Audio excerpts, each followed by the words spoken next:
Fala pessoal do canal, tá começando aqui mais um Crise nas Infinitas Barbas pra gente falar de mais uma das edições de Imortal Punho de Ferro. Edição número 4 que chega às bancas trazendo o Imortal Punho de Ferro mortal. Com essa capa mortal. Porra, que capa horrível. Vamos começar chiando da capa. Ah, não é possível que não tivesse uma escolha melhor pra botar isso aqui. Porra, que capa feia, cara. Se prepara que a arte da revista é nesse padrão aqui também, tá? Imortal Punho de Ferro Mortal traz a fase inédita da longa série Imortal Punho de Ferro, que durou em torno de 27 ou 28 edições, agora eu tô na dúvida, tá? E que permanecia em grande parte inédita aqui no Brasil.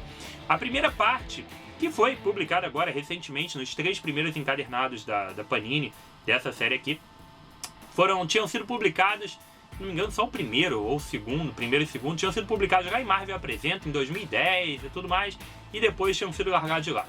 Agora a Panini resolve relançar com capa cartão e papel LWC essa fase bem interessante. A fase, cara, começou muito bem, com o roteiro do Matt Fraction, o Brubaker e a arte do David Arra. Um trio que funcionou de forma bastante interessante, trazendo uma revista muito legal que revitalizou e aumentou a mitologia do personagem Punho de Ferro e deixou realmente agradável, cara. Deixou realmente com uma base, com um contexto muito maior. Botou elementos muito bons aí no meio disso tudo. Uma revista que funcionava e era muito interessante. Aí teve a criação das outras armas celestiais, as outras cidades e tudo mais. Porra, gostei pra cacete disso tudo. Vocês acompanharam no review, se não acompanharam na época, dá uma olhada que tem review disso tudo aí, das 3 primeiras edições. Nessa 4ª edição, Mortal Punho de Ferro, a gente tem agora uma mudança drástica na equipe criativa. O que reflete bastante na qualidade da história, tá? A gente tem agora o roteiro de Duane Swierczynski, algo assim, tá? E ilustrações de Travel Foreman e Russ Hiss. Vamos lá, vamos com calma. Nessa ediçãozinha aqui, custando R$19,90, com 140 páginas de quadrinho, com capa cartão e papel LWC, a gente tem as edições 17 a 20 do Immortal Iron Fist. E para fechar, a gente tem um especial chamado Immortal Iron Fist, Orson Wendell and the Death Queen of California. Essa compilação de histórias aqui, então, continua, a edição 17 a 20, continua ali, material que estava inédito no Brasil, e a continuação direta do material, da mitologia criada pelo Brubaker, Arra e... acabei de falar o nome do cara e já esqueci. Mas tudo bem, vocês lembram agora de pouco tempo atrás. Eles criaram toda essa mitologia, e aqui vem mais um ponto interessante. E a proposta, a premissa é até legal, e a revista não chega a ser ruim não. Mas... é lógico que tem uma queda de qualidade drástica quando você larga o Brubaker, porra, e o Fraction pra... esqueci já o nome desse roteirista aqui, mas não tem o mesmo nível, né? Ele tem uma ideia boa, tem um conceito legal e até trabalha de maneira razoável ao longo das 4 edições. Mas é de longe a edição mais fraca de todas até agora, tá? Mas dá pra ler, tá? A verdade é a seguinte: Rodrigo, não li nenhuma das edições anteriores. Não perca seu tempo nem seu dinheiro. A verdade é essa. Ficou interessado por causa dos defensores que vem aí, porque tá acompanhando agora a série do Netflix, que, vou te dizer, eu não vi nenhum episódio até agora. Se você se empolgou com isso, muito bem, cara, não compre essa edição. Porque você vai ficar perdido, verdade é essa. Rodrigo, é tão complicado assim? Não, cara, não é isso, mas você não vai se empolgar. A verdade é que você não vai se empolgar.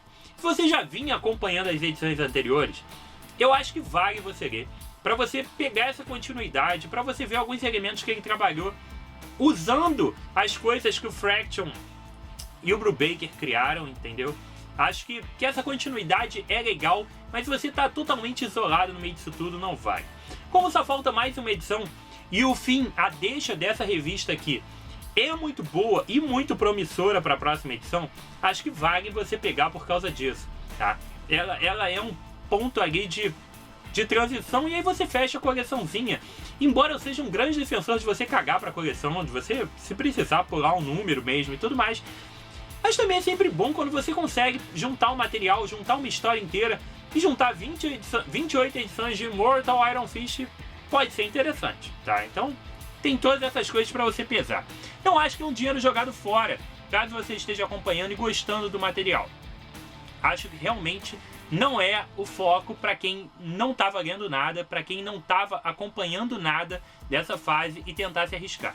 Aí realmente é uma furada. Aqui nessa revista a gente vai acompanhar Danny Rand completando 33 anos. Isso mesmo, a idade mágica de 33, que também por acaso é a minha idade nesse momento. Ele completando a idade de 33, ele descobre, cara, que todos os Punhos de Ferro anteriores, tirando o Orson, todos que completam 33 anos morrem. Isso mesmo.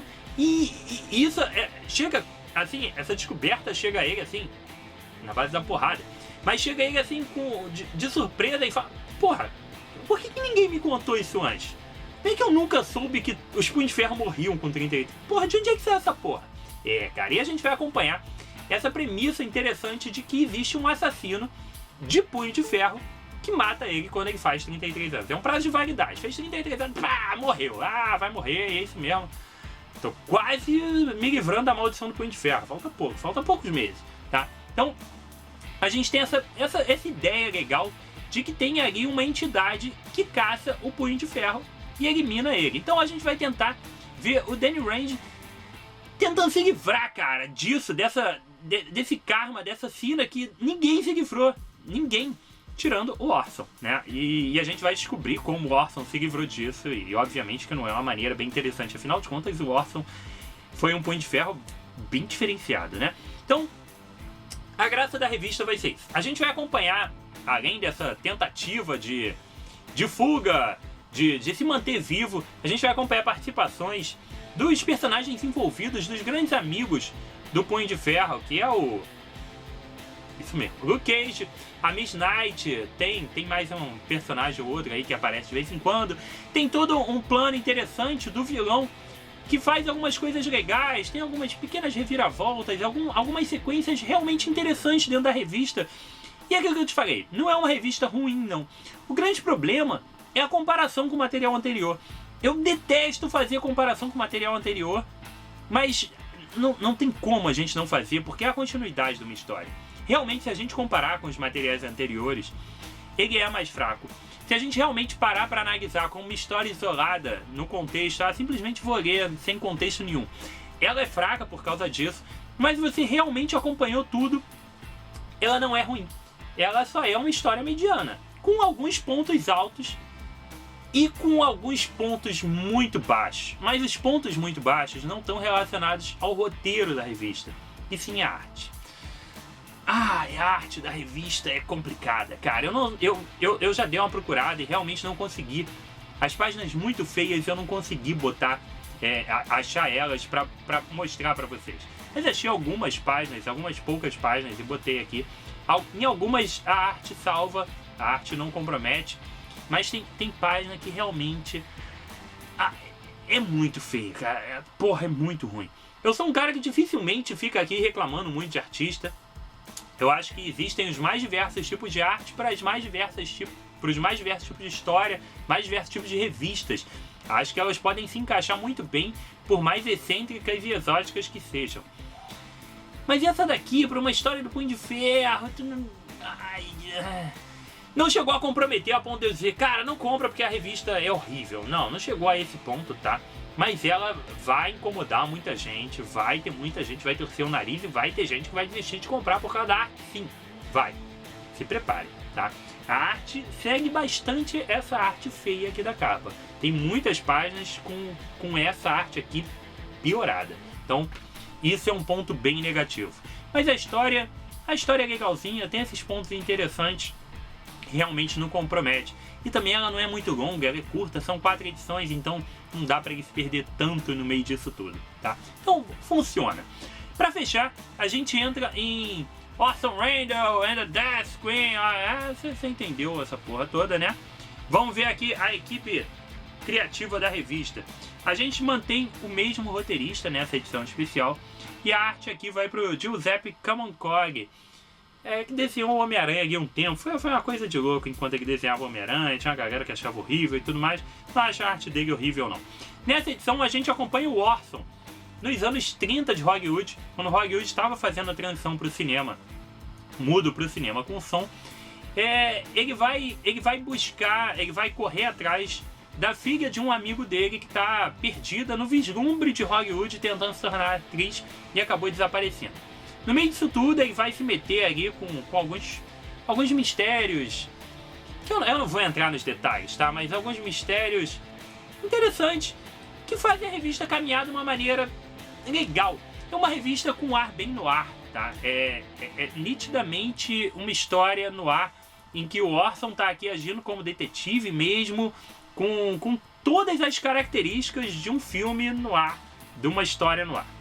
Assim, não só a época, tá? A época já é totalmente propícia, mas a narração em off e tudo mais é totalmente no ar. A história não é ruim, a história é legal, mas também não é nada genial. É simplesmente uma história que passa, cara. Ela tá completando aqui a revista, ela passa, vai, você lê e acabou e ponto final. O Orson, pra mim, ele não é nem um pouco cativante, nem um pouco interessante. O próprio Punho de Ferro, por muitos anos, foi um personagem que eu caguei pra ele. Nunca tive grande interesse. Mas depois de um momento, assim, eu tive um momento de virada, uma transformação no mundo de leitura de quadrinhos nos últimos anos. Eu passei a ver as coisas de formas totalmente diferentes e eu vi que não existem personagens realmente ruins, não existem personagens... Lógico, você tem preferência, tem carinho a mais por um ou por outro e tudo mais, mas boa parte disso é criada a partir do momento que você leu a história certa, tá? Você encontrou o material certo. O personagem pode, assim, a princípio não te cativar. Olhava aquele cara com aquela roupa ridícula, a roupa do Punho de Ferro é ridícula, assim. Olhava aquele cara, via ele nas historinhas ali de Super Aventuras Marvel, Heróis de TV, seja o que fosse. Nunca achei ele muito interessante. E o período mesmo de quadrinhos que eu lia, no fim dos anos 90, quando eu estava começando mesmo, ele não era um personagem muito atuante, muito participativo, então acabou passando muito despercebido e eu nunca tive interesse por ele.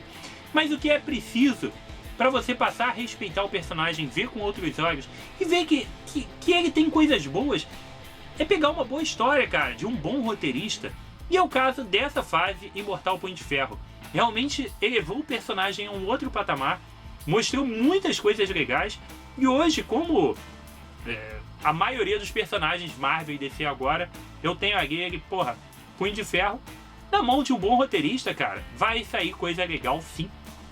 Tem potencial, tem muita coisa boa para ser trabalhada e para ser lida. Então, acho que vale você correr atrás de material. Se você tiver a oportunidade de pegar as edições anteriores, pega, dá uma olhada e aí chega até essa. Mas realmente, se essa é a sua primeira, continue sem ler nada do Punho de Ferro. Passe para uma outra, depois a gente cata uma outra para tu ler, tá bom? Imortal Punho de Ferro, Mortal, tá na banca só para quem tá acompanhando e quem tá curtindo. Se não, economiza teu dinheiro, que é muito melhor, tá bom? Foi isso, cara. Espero que tenha sido útil, espero que você tenha curtido aí o programa, tá? Deixe seu comentário, diz aí o que você achou dessa revista também. E de qualquer outra coisa, escreve aí. Manda ver aí o que você acha do Punho de Ferro. Ele é maneiro? Escreve aí, tá bom? Deixe seu like aí, então, e deixe seu like também nas nossas publicações no Facebook, no Twitter e no Instagram. Tem os links lá embaixo, dá uma olhada nisso tudo. Pra galera nova no canal, bem-vindos. Venham ver os outros programas aí, tem um monte de review, um monte de picape, um monte de coisa aí, tá bom? E foi isso. Aqui comigo, Rodrigo, mais um review de quadrinhos. Um abraço e até a próxima.